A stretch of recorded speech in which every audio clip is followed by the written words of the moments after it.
Disney movies with the hearts. I'm Kelly. I'm David. And this week, I was going to try to make a goose sound, but I'm probably not very good at it, so I won't try. But there's lots of geese.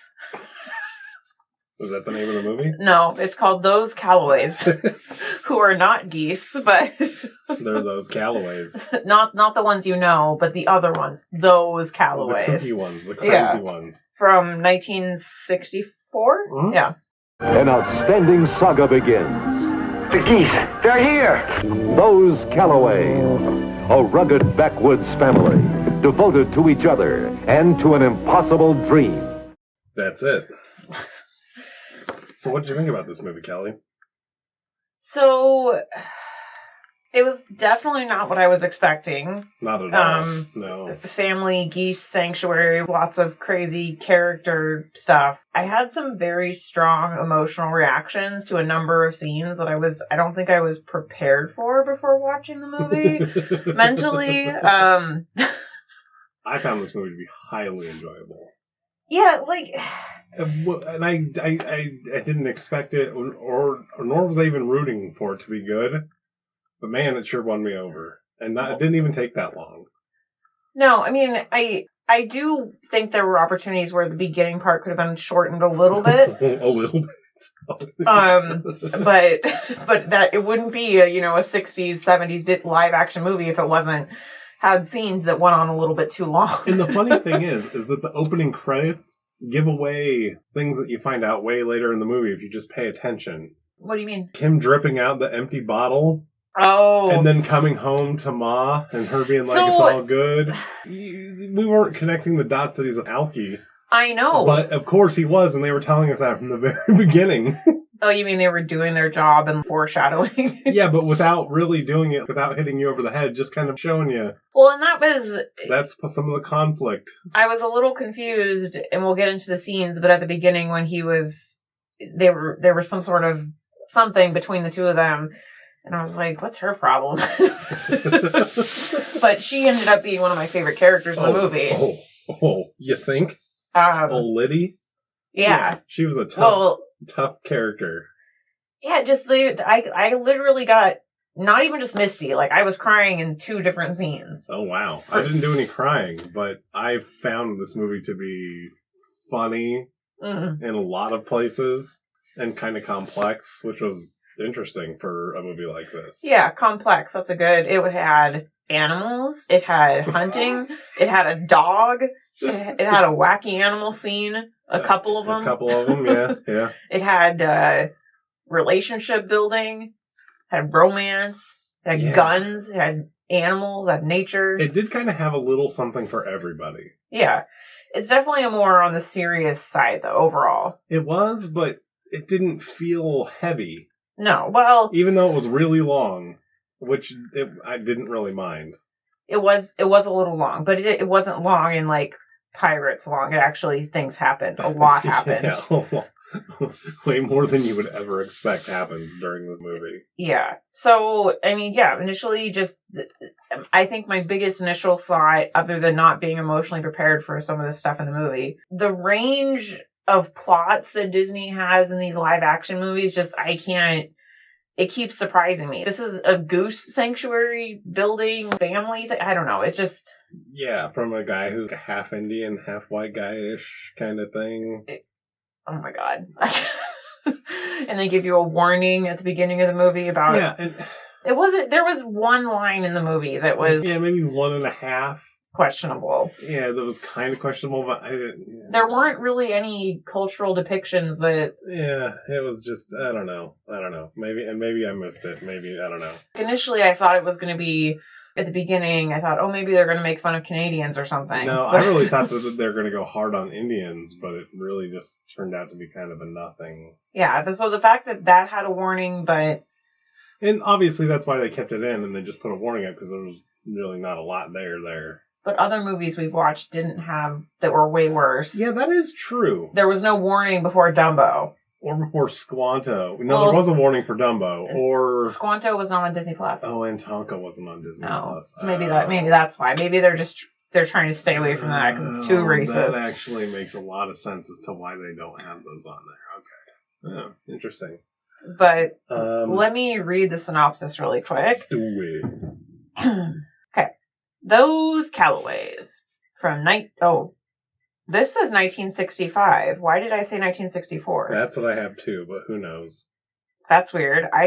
Everything else I have says 1964. This says 1965. Whatever. Don't worry about it. Yeah. Drama, family, animals, and nature. Cam Calloway is a man with a dream to one day establish a sanctuary for the geese that fly overhead during their long migration.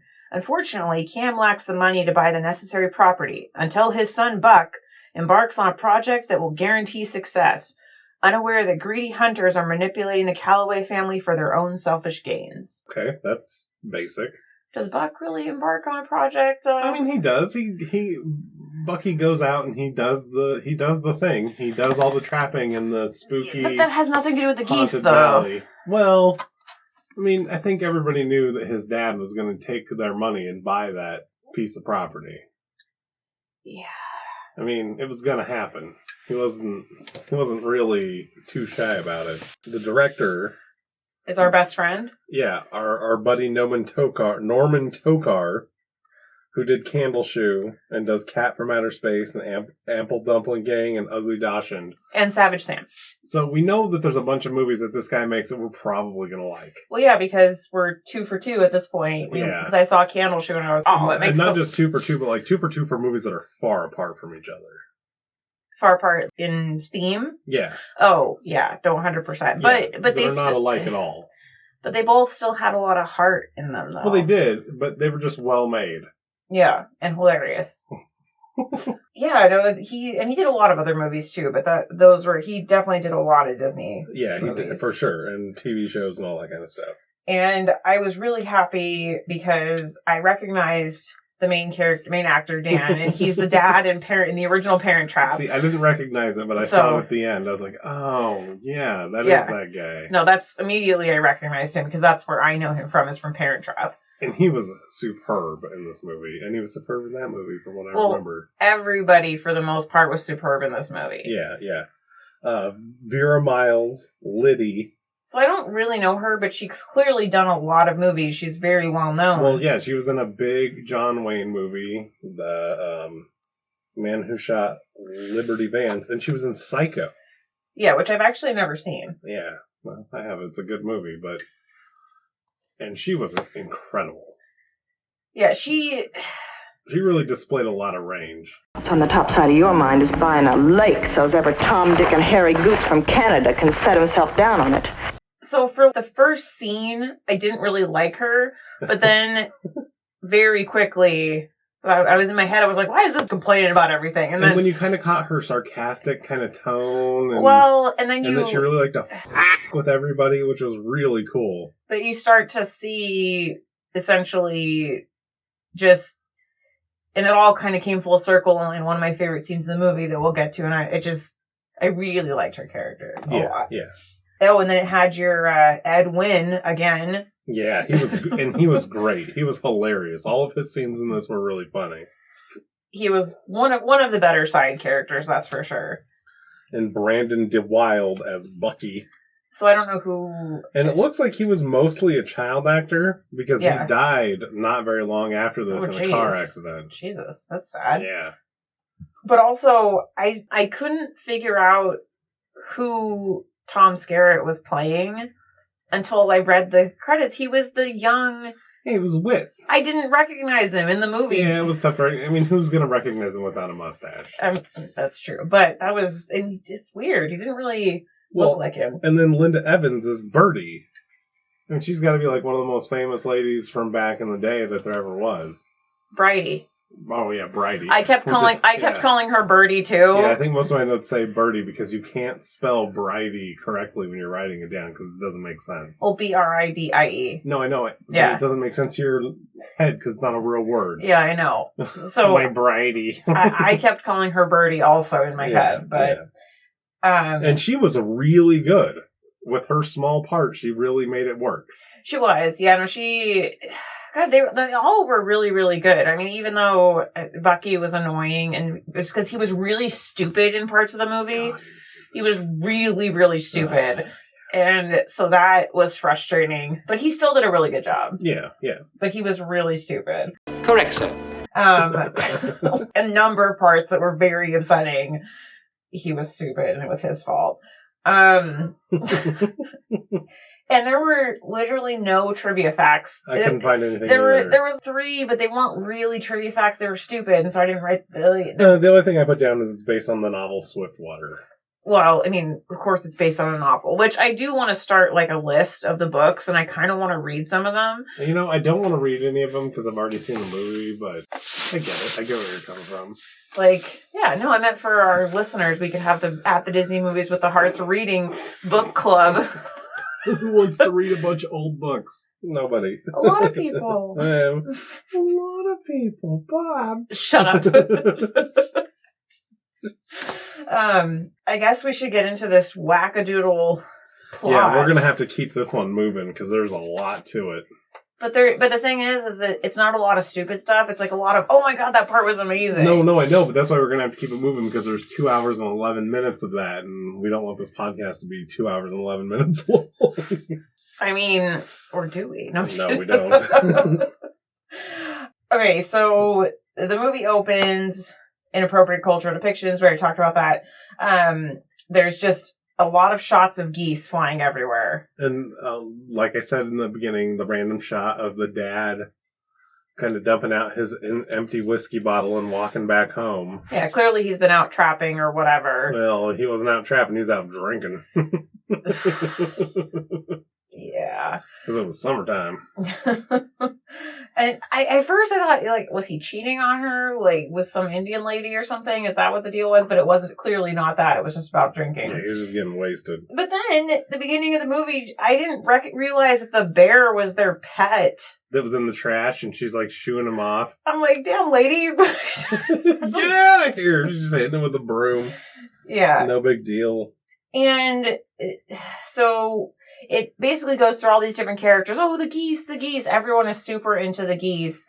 And then somebody shoots one of them. And these like trashy mechanics in town. It makes it start shooting at him. And I was just thinking, oh, yeah, that's perfect. The mechanic guys who are just trashy and stupid start shooting in the middle of town at the geese. And the shot they showed was actually a goose being shot down. Well, yeah, which was upsetting. But I mean, I get goose hunting. It's good. Goose are good to eat, all that stuff. To just willy-nilly just shoot it in the middle of town? No. Well, that was not cool. I didn't like it. Yeah. That was upsetting. Well, I thought... It was a little upsetting that they did use live footage of geese getting shot down. I was like, wow. Well, I thought, maybe not back then, but I thought now you can't shoot Canada geese. I thought they were protected species now. I don't think that's true in every state. Oh, okay. But it could be. I mean, I have no idea. But obviously back then, which this is supposed to take place in what, like the 1800s or something? Well, no, there's a car. No. Based on the firearms, I'm going to say it's going to be like the 20s because they had shotgun shells. That's probably true. Maybe 40s, between the 40s and 20s and 40s. Because they had fairly 30s. Modern firearms. 30s. Yeah, okay, that was fine. But the thing is that they also had horse and buggy, except for the rich person had a car. Yeah, so I'm going to put it in the 20s then. Which would be Great Depression, right? Right before the Great Depression. So that actually probably makes a lot of sense. Yeah. Okay. So we meet Bucky... And at first I thought they said Birdie, so I wrote down Birdie, but it's Bridie. And then there's one of the most awkward fights because Bucky gets upset at the guy shooting the goose. He's like, my pa already told you about this. And then they start fighting, sort of, but it's really just Bucky getting beat up. But it's really long. Oh, it's way too long. But it's a little more realistic that way, but... the guy's just kind of obviously a bit older than him and just kind of whooping up on him a little. And everyone's just watching. Well, honestly, that's how it should be. We should go back to this kind of fighting instead of somebody picking up a gun and shooting the other person. This guy actually gave his gun away and fought like a man. It helps people be more empathetic. Yeah. And we get after the fight and he's all beat up, whatever, we get kind of the talk of the town, the people, because there's the gossipy dudes. There's not a gossipy lady group. It's the gossipy town dudes. Like, oh, those Calloways. And they said those Calloways. Which is more typical than anybody will ever give it credit. Dudes are gossipy gossips. No, I know, but usually in these movies it's a bunch of ladies gossiping, but... Right, and so there was the sales guy who was the villain. Well, he was the new person in town, so they were essentially filling him in on the situation. Yeah, those Calloways, they're crazy, they don't care about money. The guy was raised by Indians, he's a little kooky. Well, and that was the one, I guess, sort of racist line in the movie where the guy said, Indians versus us respectable people or something. Which really just made you know for a fact that guy was a total douche. Yeah.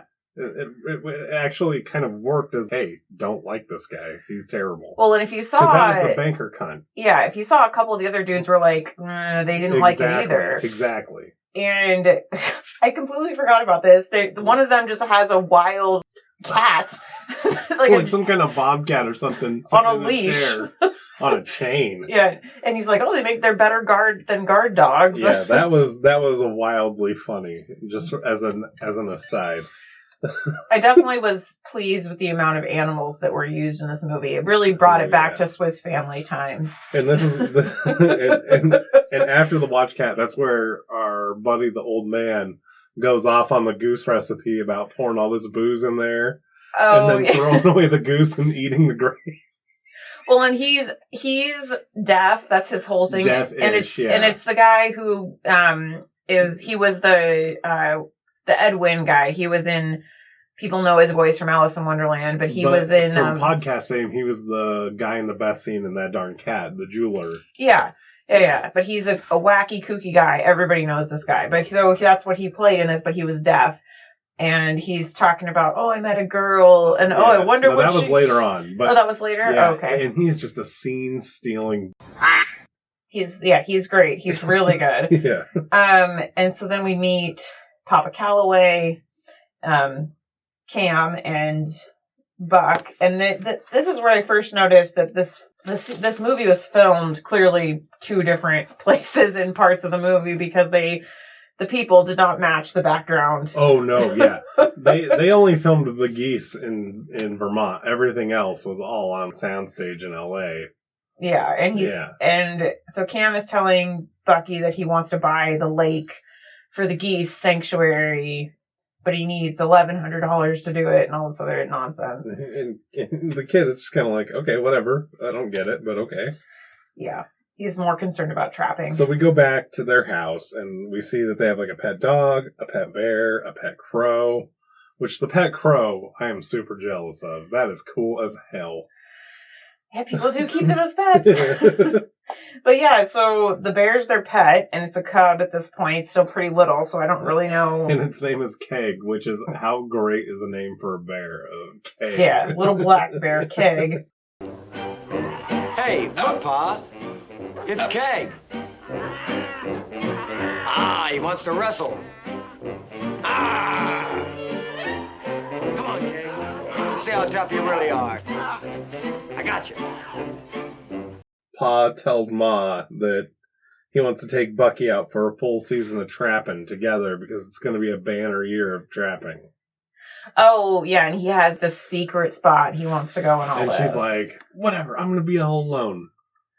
I should have got more reading. Yeah. This is where she's kind of salty and kind of pissy. Well, and she's at first kind of going off about, my life is if I only had nice things, but she's being... Right, and really you just know that she's just being sarcastic later on. You go, oh yeah, she was just being sarcastic. Like, yeah, that's the whole thing. And Bridie comes and drops off a book that Bucky ordered. That he won't open in front of her. No, because he's embarrassed. And I completely forgot about this whole scene. And they have an exchange, and it's clear... Oh, yeah, it's clear that she's just like... in love with him. In his pants. Like, as soon as he says yes, it's over with. Well, but he pretty much for the first half of the movie sees her as a sister, little kid. He's not really into her kind of thing. I never noticed that he was into her. Well, I mean, they did grow up together, so he sees her literally as like a best friend, sister. He does not exist. Okay, fair enough. Yeah. Then he goes in the barn, he opens the book, and the book is called... The Manly Art of Self-Defense. Which I think is actually a real book. I feel like I've seen that book and cover before somewhere. Probably. And so he's practicing on hanging bag of corn. Something like that. And his dad, of course, comes in, knew that was going to happen. But I forgot about this whole scene, which is completely ridiculous. Oh, it's hilarious. It's great. It's a great scene for a man and a boy. Yeah. He's, the Indians called me, like, Iron Hands. And that's what his dad is telling him. Yeah, But then he beats up his dad. Yeah, well, the moves that he's learning from the book actually work. His dad doesn't know how to defend himself properly. And he's just getting in good jabs on his dad and knocking him backwards. And so his dad gets a little pissed and kind of surprise wrestles him like in real life and pins him and makes him eat some grass. Yeah. Call him the best Indian wrestler of all time. And that was really funny. Yeah, it was pretty good. Pretty good. That's how a man should treat his boy. So then they're going to go on their they're going to go on their scouting trip for the trapping. And his dad is telling him, oh, I have this area that's never been trapped before because the Indians think it's haunted. Right. And on their way up with bad spirits, they meet up with Nagosh, who is Cam's friend, Indian friend. Yeah. And they're talking about like, oh, yeah, everybody's cool. Everybody's good. This guy married that guy. Dude, don't go to the jackpot. He's like, what are you doing? Don't go there. He's like, no, it's fine. It's fine. And Nagosh is like, all right, whatever. Come eat with me. And they're like, no, we got to keep going. He's like, whatever, bro. That's not a good idea. Well, and the first thing that happens is Bucky almost falls off the cliff because he steps on a rock, and it's like very dramatic. Dun! There was a lot of dramatic dun in this movie. There was. And they walk down, and they hear something in this gigantic log pile. And, of course, Pa goes to the top of the log pile, and he's walking across. This is clearly an animal den. It is. Well, they're looking for that animal. I know, but don't climb on top of it. It's not meant to support a human. This whole time, I was like, why don't you guys do... They did in all the movies we've already seen, and light the thing on fire. Mm-hmm. That would have saved... That could have made this movie perfect and made it an hour and a half, as if they would have lit this thing on fire. Well, but it would have then you wouldn't have had a reason for it to, the whole thing, but which wasn't really relevant to... Well, it was. Really relevant. It was, but it wasn't. The whole thing where he goes out was kind of relevant, because then that's like the fur pricing and all that stuff, which we'll get to in a second. But... so the dad falls off and breaks his leg. And sets his leg himself, which is savage. So I didn't really understand. I'm not really a medical person. I don't know what that means. So when you break your leg, it's off. Okay, so it's off in the flesh. It's not like this. So you have to pull it back so that hopefully it comes back together and it can heal in line. But you have to pull it back first. But he didn't even react when he fell, and he's like, oh, I broke my leg. Just so you would be screaming. I think back then people were a lot tougher because they had to manage pain way more than we ever would. He's just so casual. He's like, oh, I broke my leg. Yeah. And he does the thing, and he's... No, because he's kind of... he's pissed. He's muscling it up, and he's... But yeah, he breaks his leg, they set it out in the wild, and they go home. Well, but the thing, there was a lot of times in this movie where they just kind of cut to the next scene, and then... Well, that made perfect sense to me, because I don't need to see him struggle his way back. No, I know, but I'm saying they did you didn't let me finish my thought. Yeah. They did a good job, because the next scene was the gossipy men talking, he set his leg himself, and so clearly he went home, and that they all heard about it. And the doctor charged him full price for a broken leg, which I thought was pretty funny.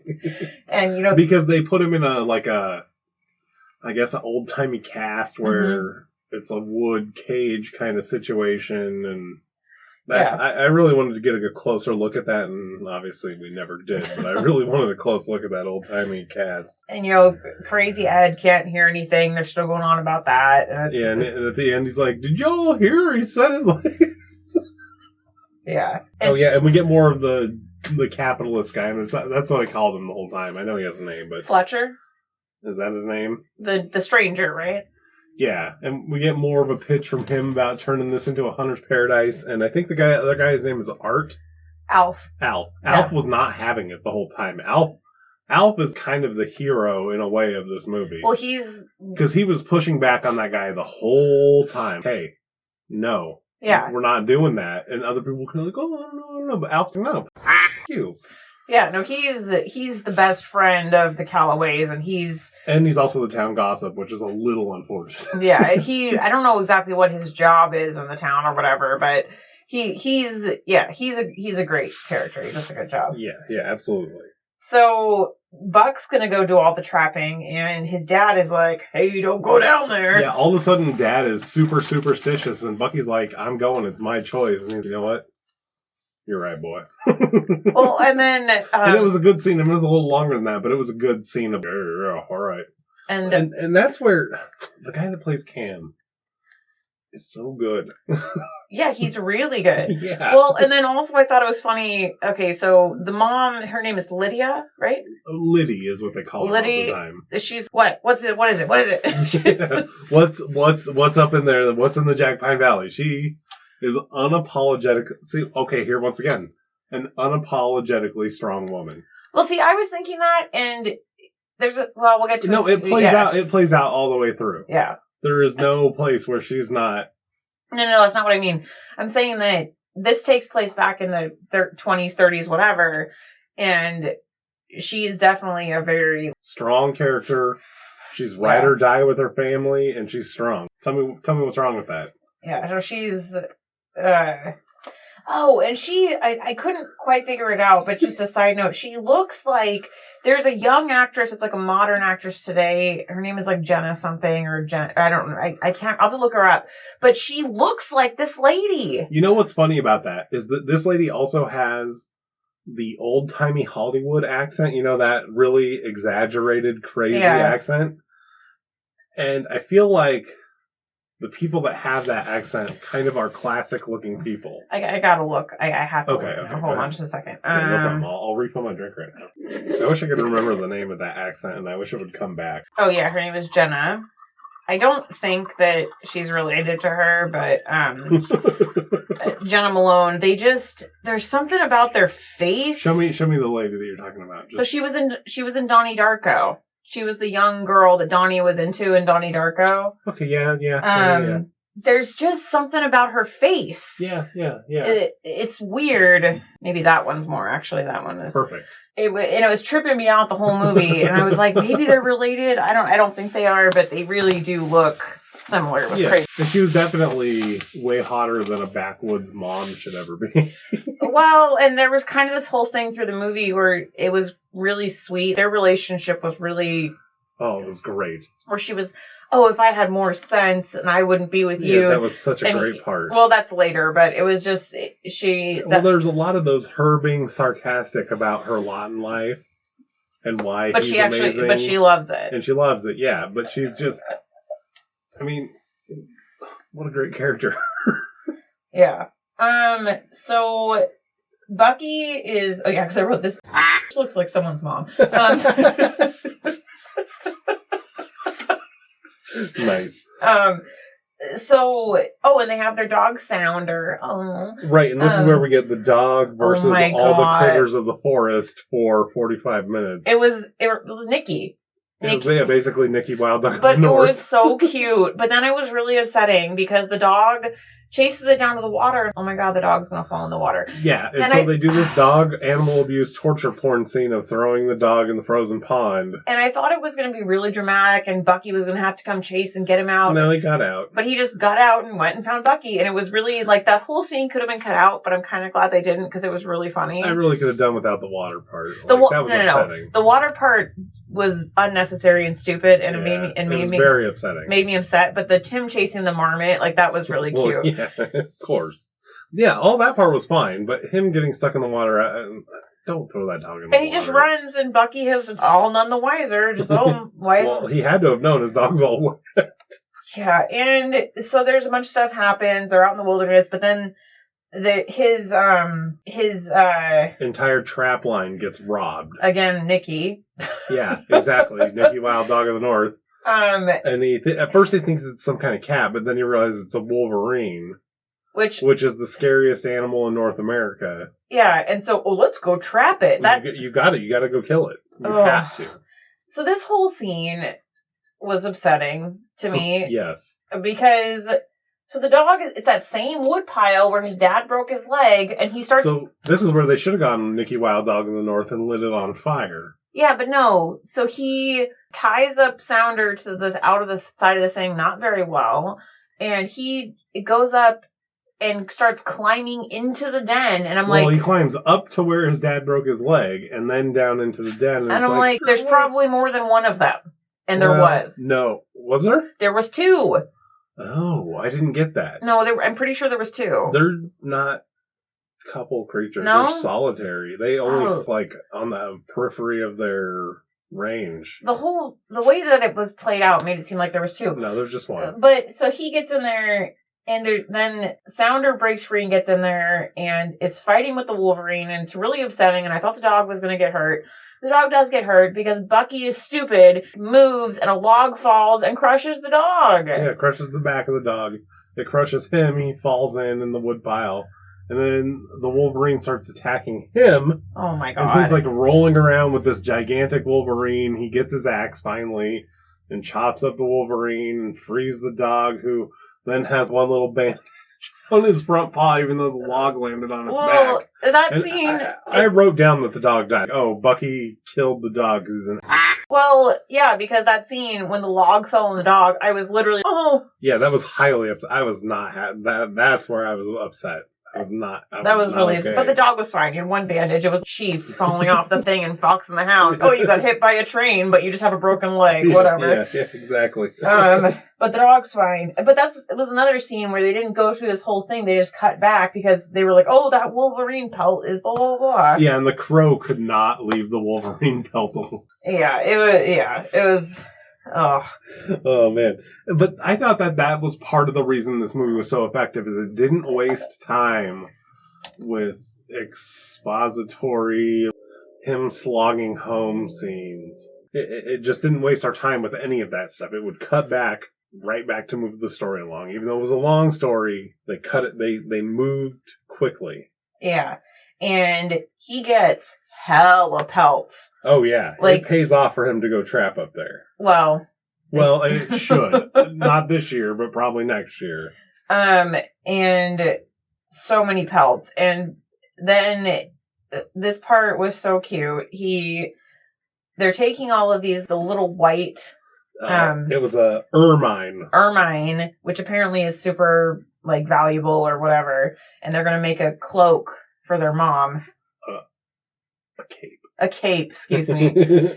Well, you don't know what they're going to make at first because they're being all secretive about it, and it's really cute because she's always... even though Alpha's there, and he's like, well, what wasn't I supposed to blab about? And yeah, that part was funny. So he takes it to Bridie's shop because her mom is a seamstress, and this is where Bridie gets all upset because I'm a woman and I have curves and blah blah blah. Yeah, it's just obvious that she desperately wants Bucky. Desperately. Yeah, Bucky's like, that's an outfit for a grown lady. You're not a grown lady. I'm 34, 22, 34, punk. And that is not shotgun shell measurements. So then it goes to Christmas, and this part was so cute. Oh my God. This was awesome. This was incredible. So this was the first scene in the movie that made me cry. No, it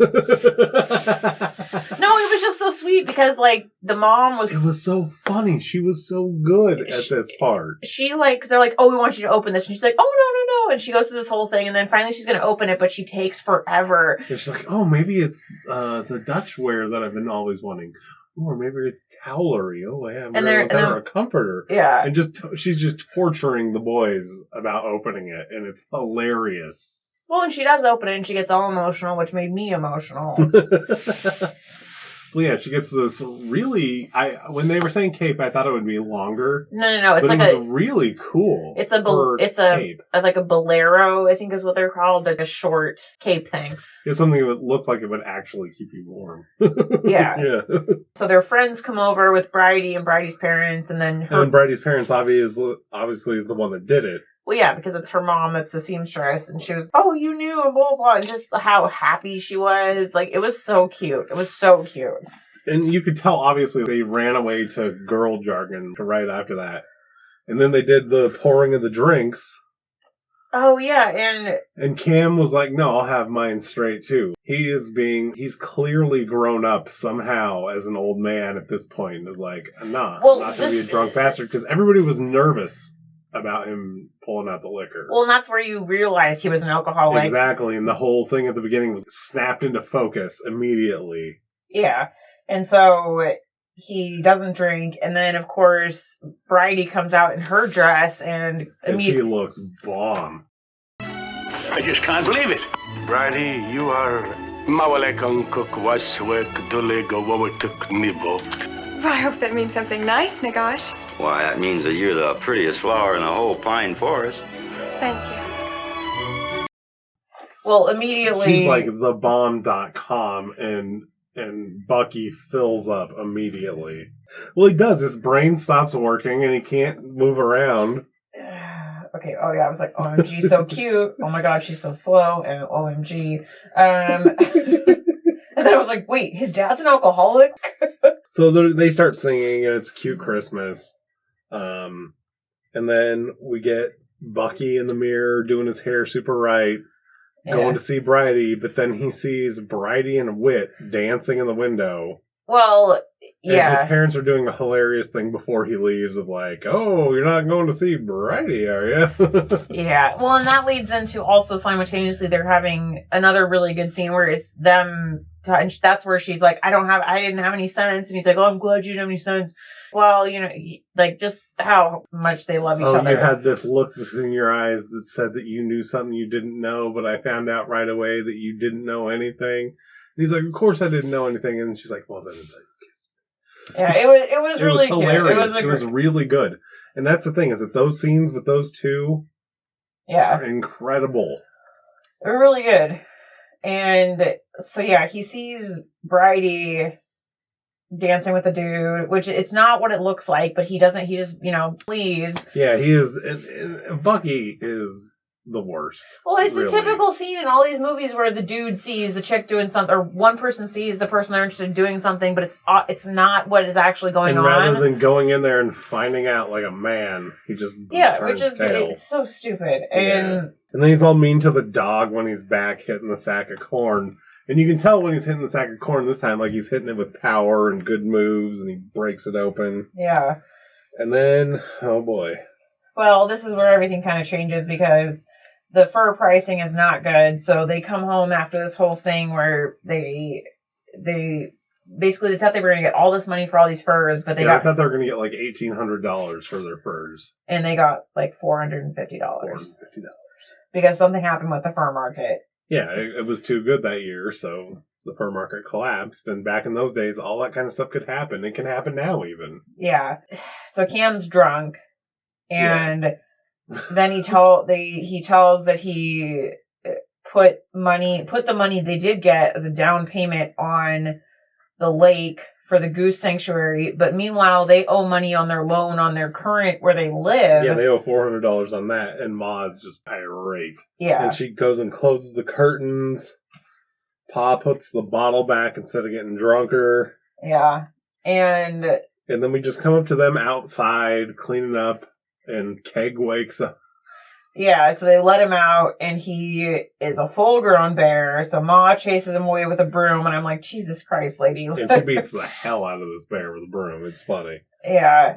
And so then the bank guy comes. Yeah, and he comes in. He's all, oh, well, you owe us money. It's been 3 days late. We're going to have to take your house away. And Ma is fairly giving him some about it.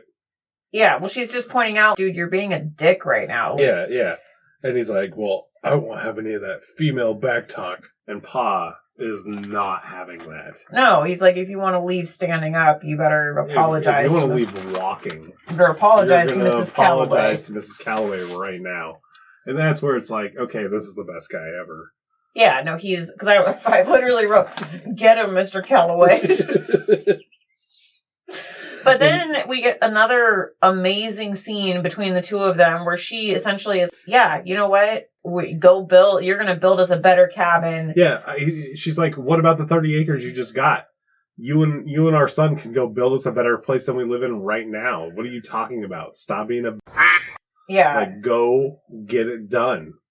And then she's like, I'll have a drink with you. But he dumps the whiskey out, and it was really cute. And that was a That's a great scene. They're so cute together. They really are. It kind of reminded me of the scenes with the two married people in Night Crossing. They're a little bit, but a lot deeper. Yeah. I don't think that we're going to get a better husband and wife relationship in a Disney movie than we get in this movie.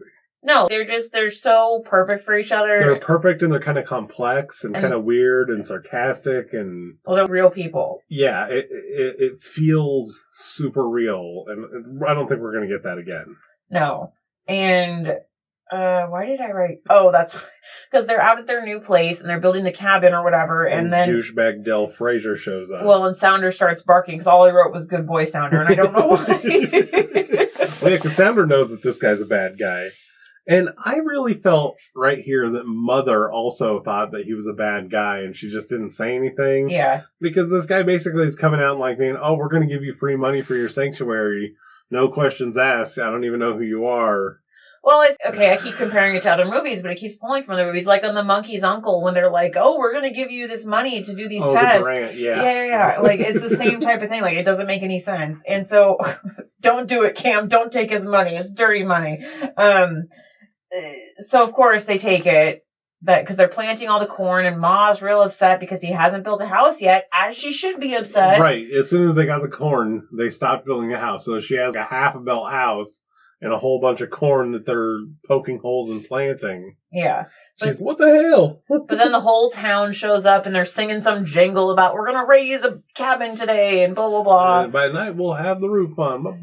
Well, it was really cool. It was cute because people actually helped people back in the day. Even though they didn't even like the Calloways, they still came out. Well, that's the thing is that I don't think they didn't like them. I think they just thought they were weird, but probably the Alf guy probably got them all together. Yeah, was because, like, well, Alf and the Birdie's family, the Millets or whatever. Yeah. I mean, those people were actually their friends. Everybody else, maybe not.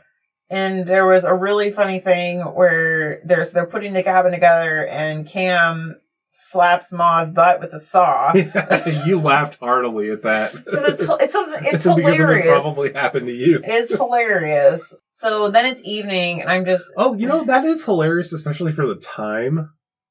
Yeah. Yeah, that's fair. Yeah. And I don't know what they're like, let's have a rhyme around, everybody.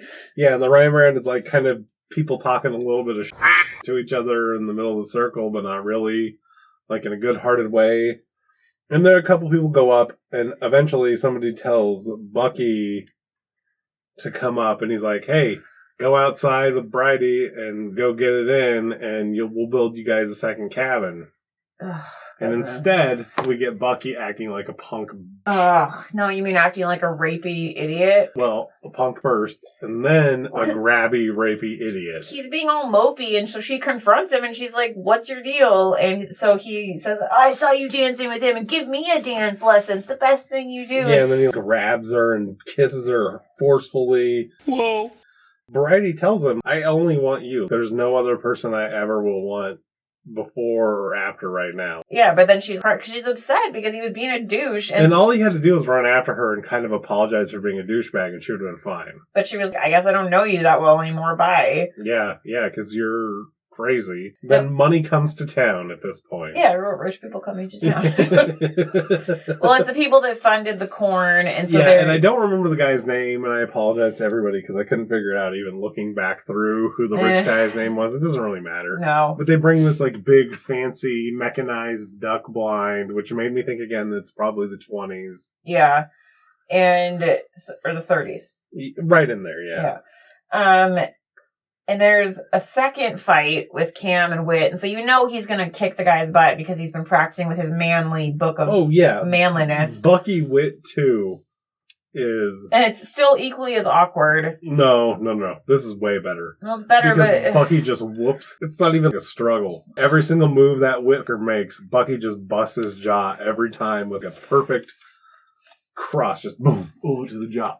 And that guy's down for the count. He rings his bell. It's great. I actually really liked it. Poor Tom Skerritt. No. He deserved every bit of it. That guy was a total douche because he was in the shop talking about his dad, talking about how everybody's going to get rich off the geese because of his dumb dad. Well, yeah, and that's how Bucky found out. Bucky did the right thing. Bucky definitely did the right thing. So... then we get Cam confronting all of the rich people in the duck blind. He breaks their record, pushes them around. Takes their whiskey and he's, add it to my bill. You're not getting this. Pushes that other guy, the main douche, around a couple times, throws him to the ground, which is really cool. Yeah. And so he takes the whiskey, gets drunk again, and he starts burning all the corn. Which was a good idea, actually. And this scene, visually, was super cool. It looked really good. They were actually burning corn. Yeah, and so Ma and Bucky try to put it out, and she's just leaving. Like, when she realizes that he's drunk, she's whatever, just forget it. Like, don't even bother.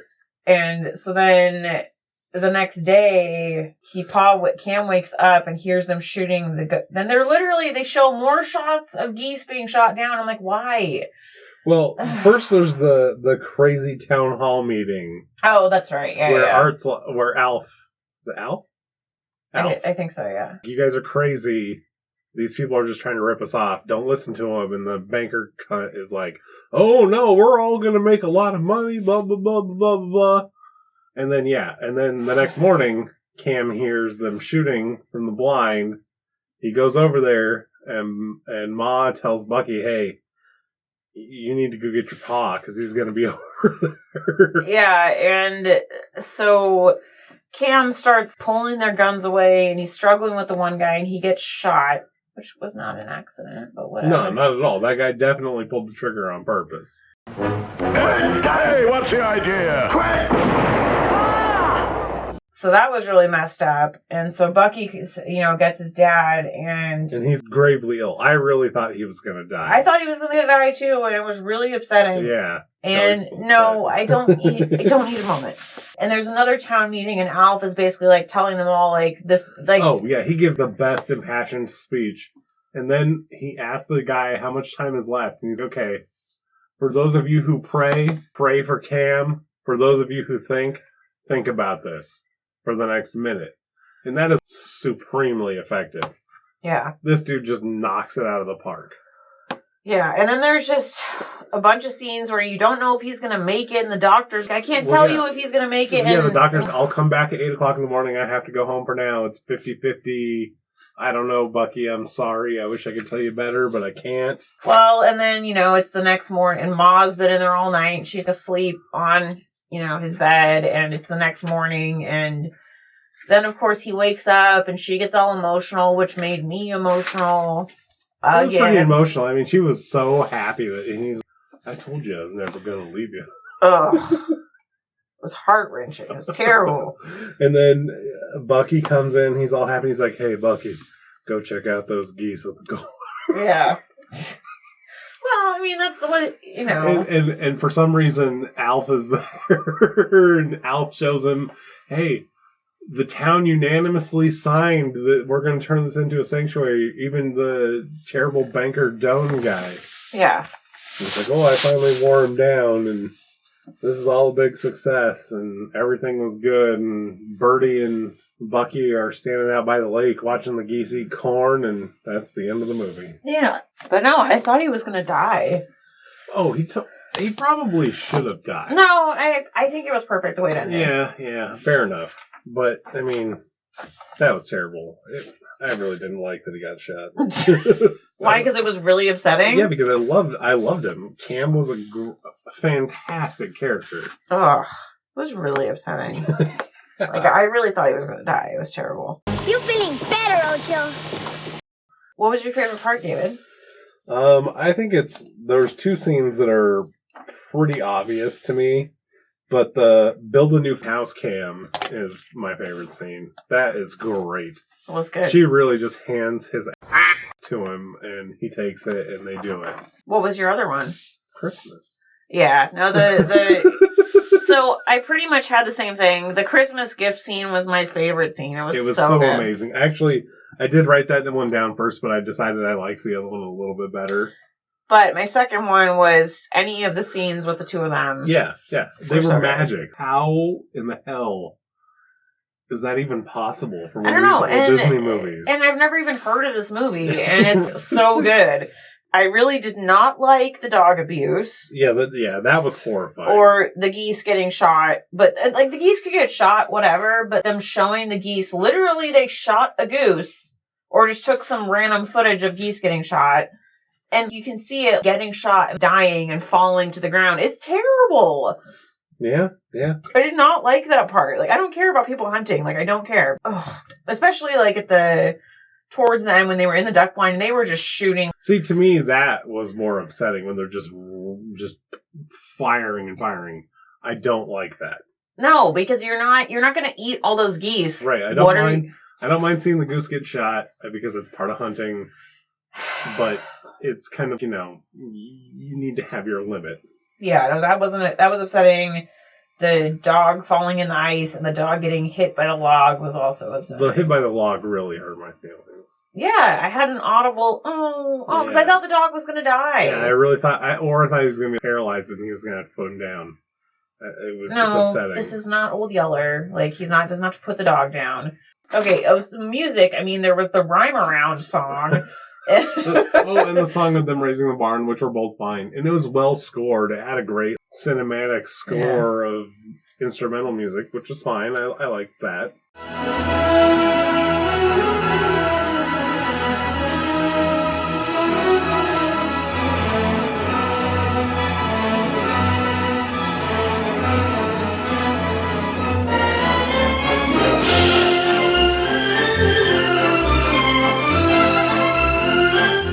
Raisin a cabin like a raisin. Yeah, no, it was the score was pretty good. They did have a theme song. I don't know what it's called. Yeah. And then the main character, Cam, I don't think you can really ask for a better main character. No, in a movie like this. He's super complicated for one of these kind of Western or country style movies. That's the thing is I don't think I was expecting. I was expecting something more like in between, like I was expecting something kind of like not good, like Westward Ho. Yeah, like, I was really expecting when we were rolling the movie, when we were rolling the credits. Oh no, this is not going to be one of those movies. But oh no, this is not like any of those other kind of movies. This is nothing like Nicky, nothing like Westward Ho. Yeah, no, this movie's fantastic. A lot of complicated character interactions and like well-written funny moments. Like this book is probably super good. Yeah. And I mean Bucky's an idiot, but whatever. Yeah, Bucky's like a dumb follower. Okay. He's a good protagonist. He makes the story kind of move along. But Bucky himself kind of sucks. He just makes bad decisions. He friggin' Right. I would bet if you kept going, he doesn't end up marrying Bridie because he's a dummy. That's how bad he is. Yeah, he was fine. Like his acting was fine, but his character was the only one I was kind of like, really. Yeah. He was kind of the oldest brother or the middle brother in Swiss Family a little bit. Oh yeah, just kind of dumb. Kind of, what's the matter? Just calm down. Like he just calm down and be cool, and you'll be fine. Yeah. No, I can't do that. But Mrs. Calloway was the best. Mrs. Calloway was a dunk, a behind the back dunk. Just so good. So the villains, you had the outsider, Mr. Fletcher. He was kind of from the beginning, kind of like well, and the banker guy also. Yeah, the banker guy, and then you had the other rich people. So it was basically just kind of a rich people versus poor and regular folk kind of movie, which worked for me. That villain situation, they weren't prominent, and they didn't need to be. There was also the Wolverine. Because it seemed to me that the Wolverine was the cursed part of that valley. And as soon as he killed the Wolverine, the curse was lifted for the Jack Pine Valley. Freaking Wolverine. So that was kind of like a second kind of weird off villain was the Wolverine. Yeah. And I think that's why the Crow was so obsessed with it, but it was enough villain to move the story along. Yeah, and it really wasn't about that. It was about the family. Which I'm surprised they only had one kid. Maybe they could only have one kid. Her hips were narrow. And he was a big man. So you have Bridie, and she was good. She was really good. She was super loyal. She was super sweet, but she didn't let him get away with stuff. It was a very good character. Yeah, no, it's the difference. She still was a really strong character, whereas the lady in frickin' Swiss Family was just a fainty female. Right. You know what I mean? And Bridie was never going to faint. No, she was just even though she faked a leg injury so that she could get Bucky to pick her up, which was hilarious. Yeah, I forgot about that when she pretended that he cut off her foot or something. But she was just screwing around just to get him to touch her. Yeah. And you have Alf. The family town gossip, the family friend, the hero. Yeah, the hero. He really did save the day. No, he did, because he got them all to sign the petition, so they got their geese sanctuary. And then you have Ed Parker, the town clown. Yeah. Who was hilarious.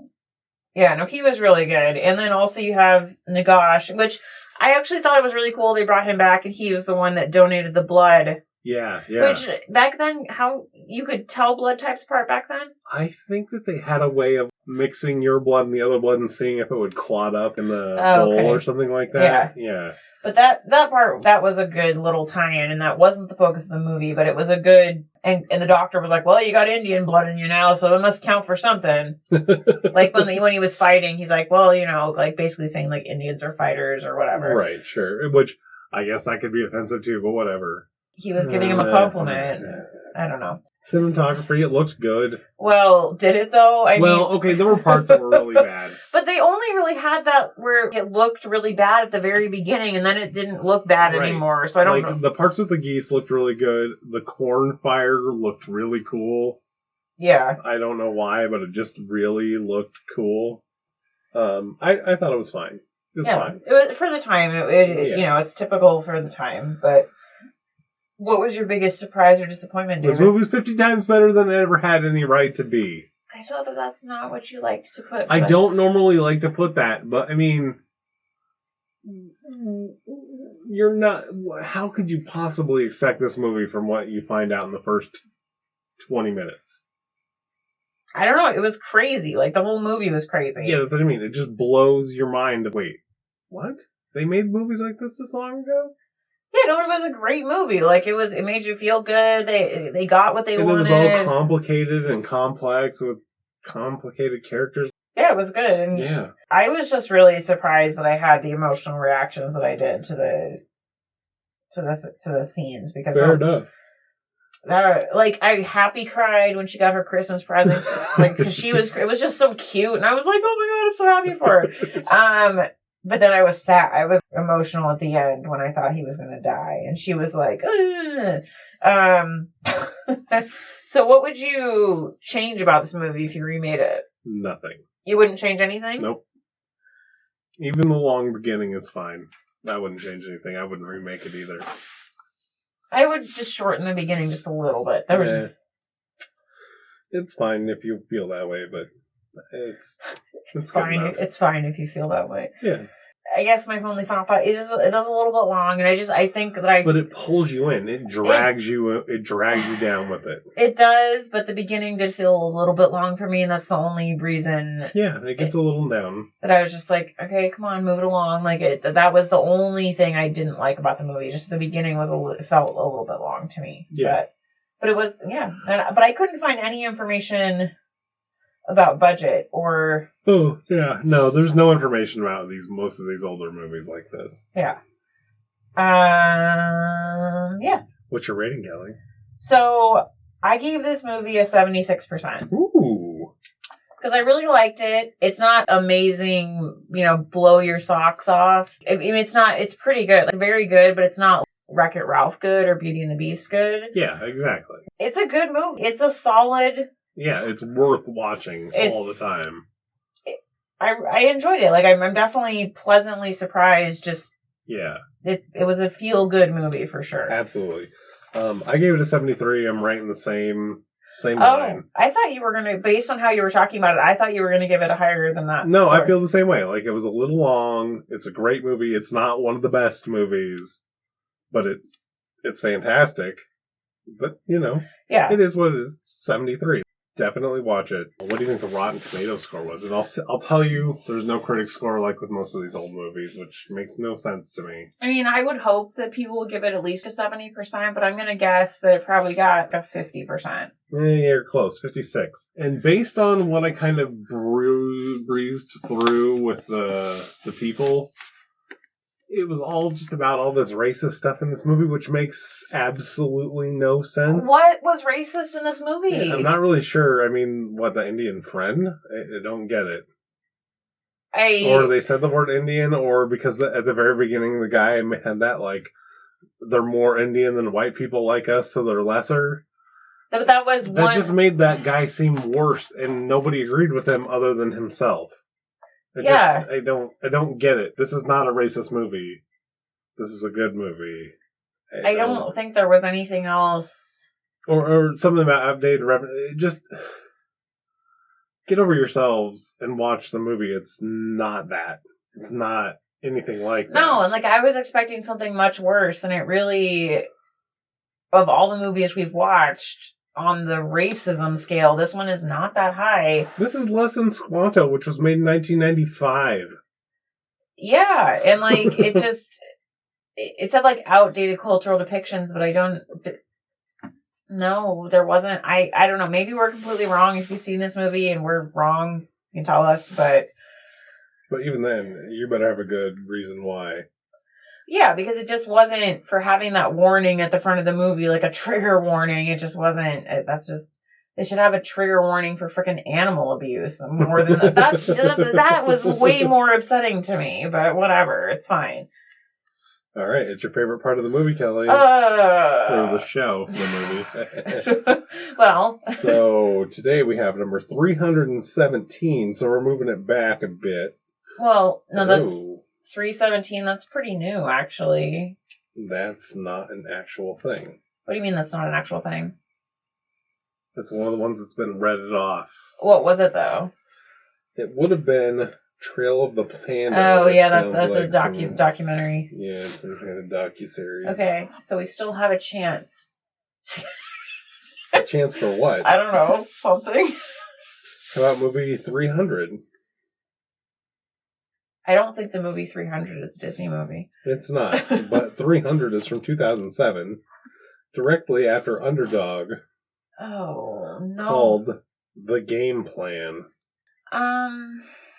Okay, I think I remember seeing this advertised.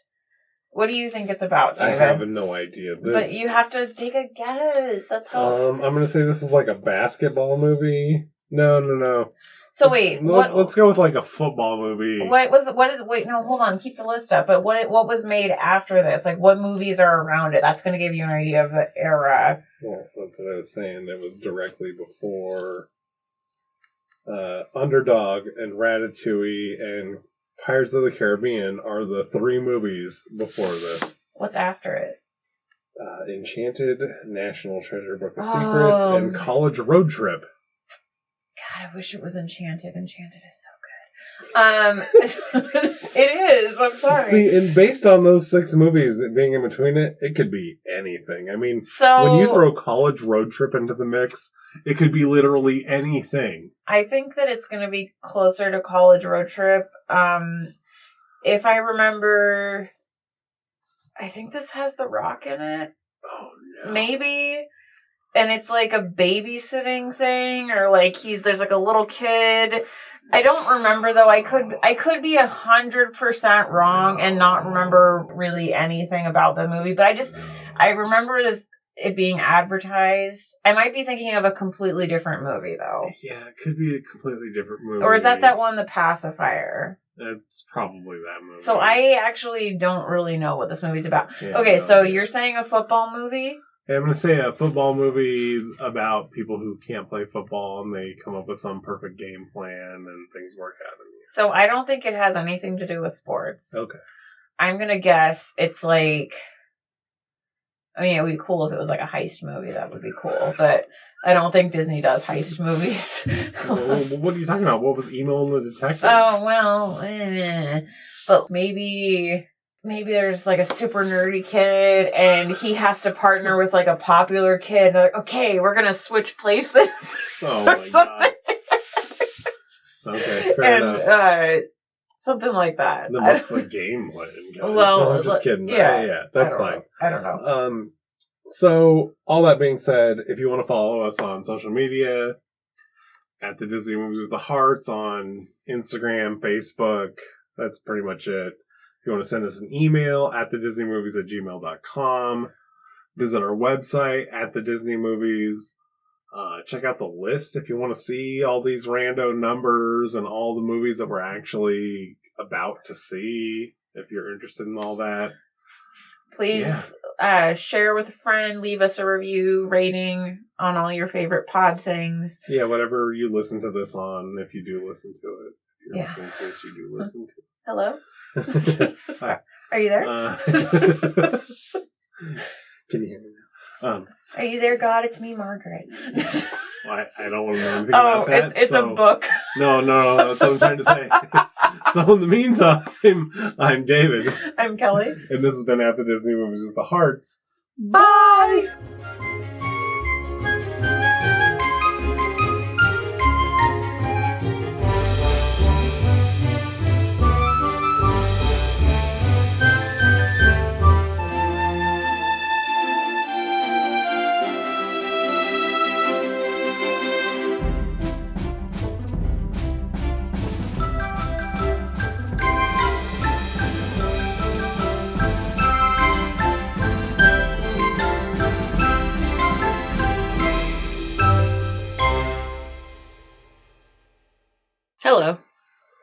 Hello. Sound check. What? Sound check for Kelly. Sound check for Kelly. Is that a cheer? Like you're a cheerleader? Sure.